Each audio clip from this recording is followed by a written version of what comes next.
Hello, I'm Joel Pollak for Breitbart News. I'm standing in the Gaza envelope.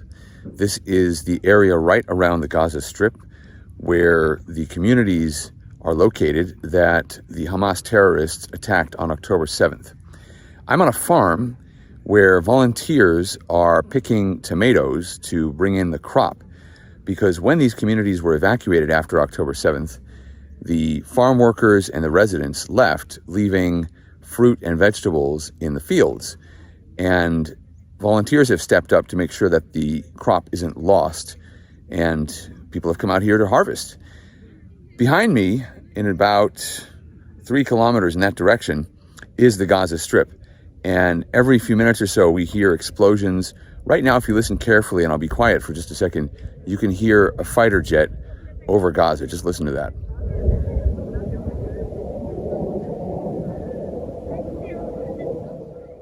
That's the Israeli Air Force striking targets within Gaza. And if I turn this way, 3 kilometers behind me, that way, is the border with Egypt. This is the westernmost farming area in Israel. And it was peaceful. You can see it's quite beautiful here. Rural area with incredible agriculture. People loved living here. You might ask, why would they live so close to the border? Well, some felt a sense of patriotic duty to be near the border and to be, in a sense, in the front line of defense. But also, these communities are quite idyllic, and many of the residents assumed that the army would protect them from any possible infiltration. That's now created a political crisis in Israel that will have to be resolved after the war.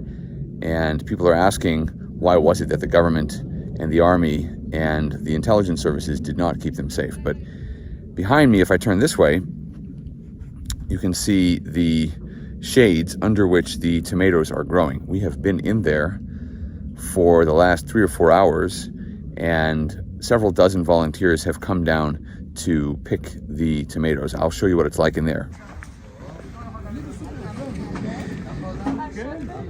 These are the tomatoes growing on vines here in these long rows. And people walk down the rows with a pair of shears and they pick the ripe tomatoes and they collect them in these baskets.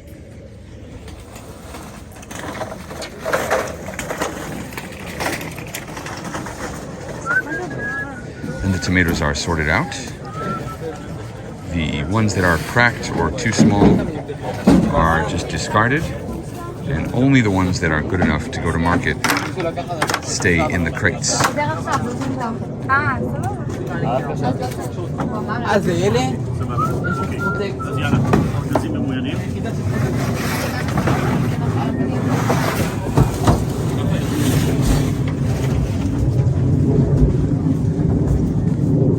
Most of these people are not farm workers. Most are simply volunteers who have come from all over Israel and sometimes from other countries to help.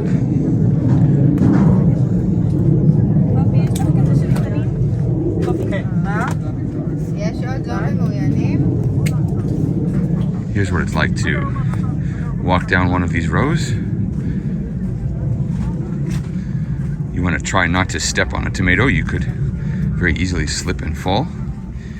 Speaking of falling on the ground, we're so close to Gaza that there's almost no warning, almost no time to take cover in case of rocket attacks. So in the event of a rocket attack or a siren going off, we have about 10 to 15 seconds to lay on the ground and put our hands over our heads. There's no time to look for a bomb shelter. These gentlemen are picking the tomatoes.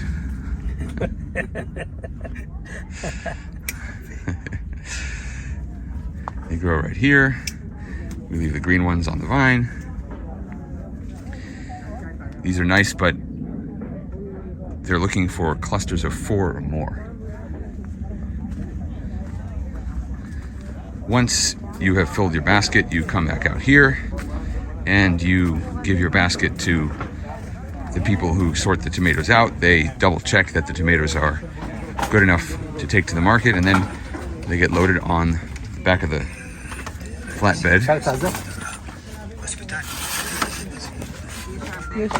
And you can see that the people here are from all walks of life. There are people who are wearing religious clothing. There are people who are completely secular.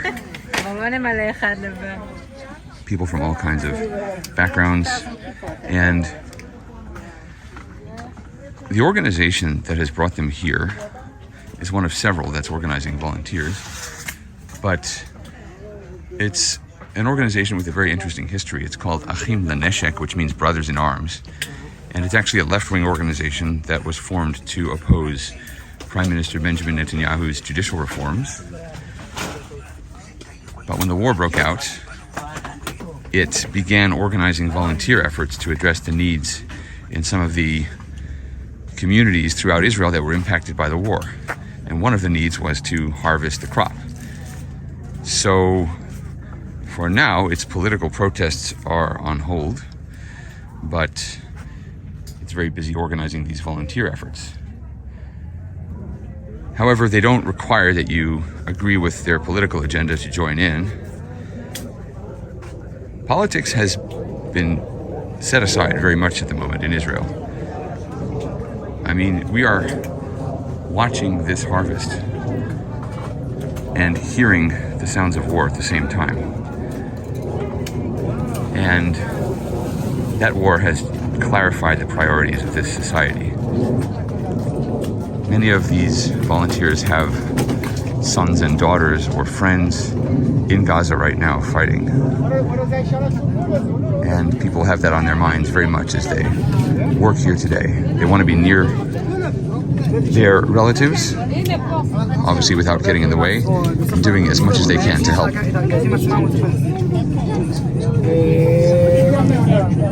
For now, the volunteer activity is going to help salvage much of the harvest, but there are long-term questions that remain about these communities because dozens of them were destroyed by Hamas, and it's going to take a couple of years at least to rebuild them. And unless Hamas is removed from the Gaza Strip, which is the goal of the Israeli military in this conflict, people aren't going to feel safe enough to move back. So there are all kinds of questions that surround these communities. Likewise with the communities near the northern border in Lebanon, which are facing similar threats from Hezbollah, the Iranian-backed terror group there. So there are a lot of questions in the future here. But for now, this farm is providing a way for people to be part of the war effort and to connect to one another in a very difficult time in Israel. And the spirit here is deeply inspiring. It's really something to be part of this experience and to watch a nation coming together, setting aside political differences, confronting a common enemy, but also connecting once again to the values that they have in common, to the things that they share. And it's incredible to be here, actually, to see ordinary people doing farm work and pitching in however they can to help.